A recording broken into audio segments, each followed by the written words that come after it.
अस्सलाम वालेकुम व्यूअर्स, आप लोग सब कैसे हैं? उम्मीद करती हूँ कि सब लोग खैरियत से होंगे। तो आज मैं एक नए व्लॉग के साथ हाज़िर हूँ और आप यकीन जाने कि मुझे इतनी खुशी हुई है कि जो मैंने अपना पिछला व्लॉग अपलोड किया था, अपलोड करने के बाद जो मुझे कमेंट्स आए, आप यकीन जाने कि मैं इतना खुश हूँ कि आप सब लोगों ने मुझे इतनी प्यारी-प्यारी दुआएँ दी हैं, इतनी प्यारी-प्यारी दुआएँ दी हैं कि अल्लाह ताला करे कि अल्लाह ताला किसी की आमीन के सदक़े सब बीमारों को शिफ़ात कामिला अता फ़रमाए और अल्लाह ताला मुझे भी जल्दी से ठीक कर दे। तो बस आप लोग सब मेरी फ़ैमिली का हिस्सा हैं, इसी तरह मेरे लिए दुआ करते रहा करें।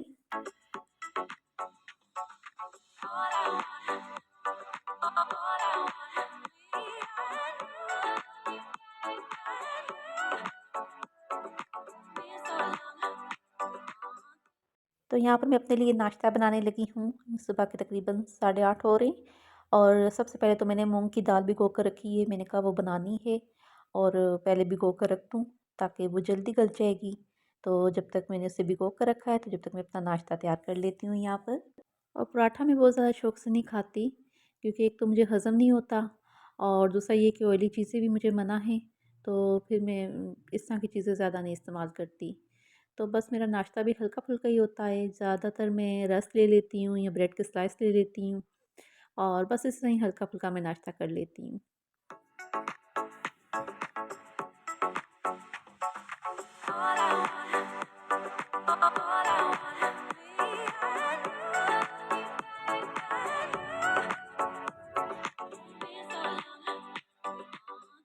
तो यहाँ पर जी मैं अपने लिए बना रही हूँ हाफ़ फ्राई अंडा। और अच्छा, यहाँ पर मैं आप लोगों को ना एक टिप देती चलूँ। टिप ये कि अक्सर लोगों का अंडा चिपक जाता है, ठीक है? तो आपने क्या करना है कि सबसे पहले ऑयल डालकर ना इसके ऊपर थोड़ा-सा नमक डाल देना है। नमक डालने से ये होगा कि आपका अंडा नहीं चिपकेगा और आप इसे आसानी के साथ पलट सकते हैं। ये बहुत अच्छी टिप है, आप ट्राई करके ज़रूर देखिएगा।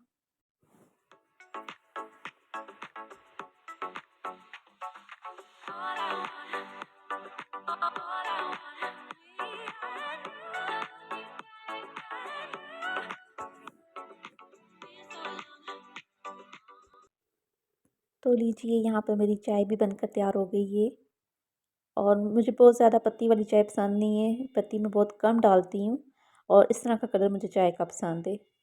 तो चलें जी, कप में डाल देते हैं चाय को। अच्छा, आपको यहाँ पर एक मज़े की बात बताती हूँ।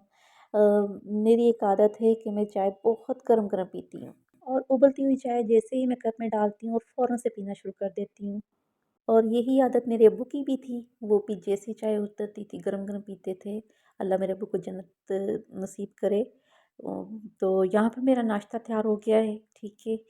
और नाश्ता करूँगी बैठ के, उसके बाद फिर मैं थोड़ा-सा रेस्ट करूँगी क्योंकि मैं ज़्यादा काम नहीं करती, थोड़ा-थोड़ा करती हूँ और फिर थोड़ा रेस्ट कर लेती हूँ। इस तरह से मैं अपना काम जारी रखती हूँ, लेकिन बहुत ज़्यादा काम नहीं कर पाती, बस हल्का-फुल्का कर लेती हूँ।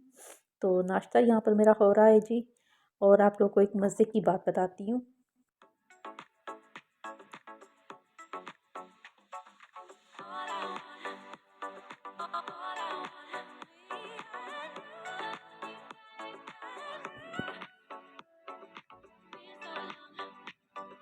मज़े की बात ये है कि जो मैंने अपना पिछला व्लॉग अपलोड किया था ना, तो अपलोड करने के बाद मैं सो गई थी, ठीक है?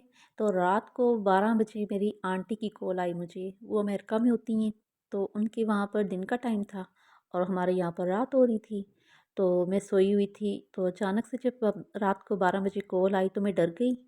क्योंकि रात को अचानक अगर कोई कॉल करे ना तो इंसान एकदम से हो जाता है खौफ़ज़दा कि अल्लाह खैर करे कि क्यों इस तरह रात को अचानक कॉल आई। खैर कॉल मैंने अटेंड की और बड़ी परेशानी में थी मैं भी। तो दूसरी तरफ भी तकरीबन आंटी की रोने वाली आवाज़ थी। तो जब मैंने उन्हें देखा, उनकी आवाज़ सुनी तो मेरा दिल और ज़्यादा तेज़ी से धड़कने लगा।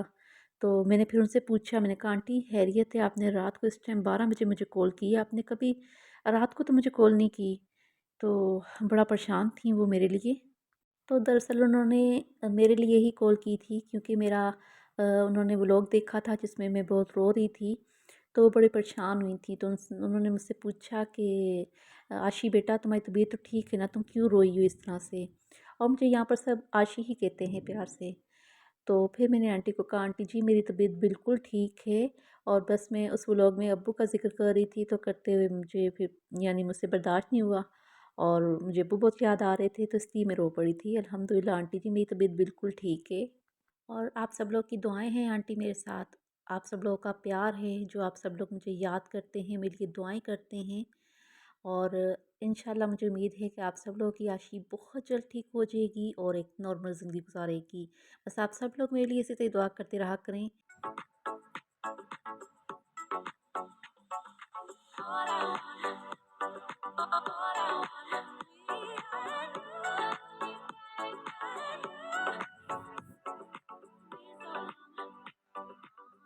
तो यहाँ पर हमारी मूंग की दाल भी बनकर तैयार हो रही है। अच्छा, इसकी रेसिपी भी मैं आप लोगों के साथ शेयर कर चुकी हूँ।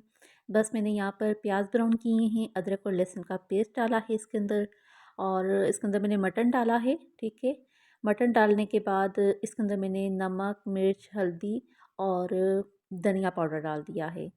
तो बस इसको हल्का सा भूनकर और इसमें मैंने पानी डाल दिया है, दाल डाल दी है और इसे अब प्रेशर देंगे। ठीक है, और बिल्कुल स्लो फ्लेम पर इसे कुक कर लेंगे। और अगर आप कुकर के अंदर बना रहे हैं तो कम से कम इसे 15 से 20 मिनट लग जाते हैं बनने में, जल्दी तैयार हो जाती है और अच्छी तरह से मैश भी हो जाती है। और अगर आप किसी दूसरे पतीले में बना रहे हैं तो उसमें आपको थोड़ा-सा ज़्यादा टाइम लग जाता है। तो मैं ज़्यादातर इस तरह की दालें कुकर के अंदर बनाती हूँ। इसमें एक तो ये बहुत अच्छी मैश भी हो जाती हैं और बहुत जल्दी गल जाती हैं। तो इसका फ़ायदा ये है कि जब तक कुकर के अंदर दालें तैयार हो रही होती हैं, तो जब तक हम साथ-साथ अपना कोई और काम भी कर लेते हैं। इसका ये फ़ायदा है।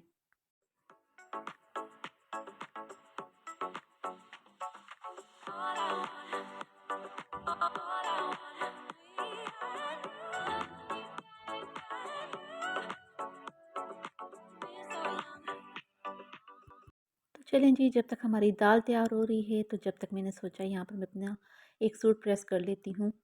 और दाल मतलब ऊपर मैंने प्रेशर देने के बाद थोड़ा-सा रेस्ट किया है, क्योंकि एकदम से मैं बहुत ज़्यादा काम नहीं कर पाती। थोड़ा-सा रेस्ट करने के बाद मैंने कहा चलें मैं अब अपना सूट इस्त्री कर लेती हूँ।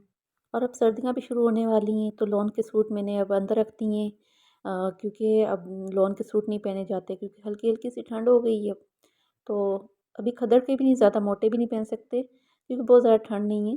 बस इतनी है कि कॉटन के सूट पहन सकते हैं, तो मैंने इस तरह कॉटन का निकाल लिया है। मैंने कहा चलें जब ज़्यादा ठंड होगी तो फिर मैं मोटे खद्दड़ वाले जो सूट होते हैं वो निकालेंगे। तो यहाँ पर मेरा सूट भी प्रेस हो गया है, तो चलें अब दाल को भी देख लेते हैं।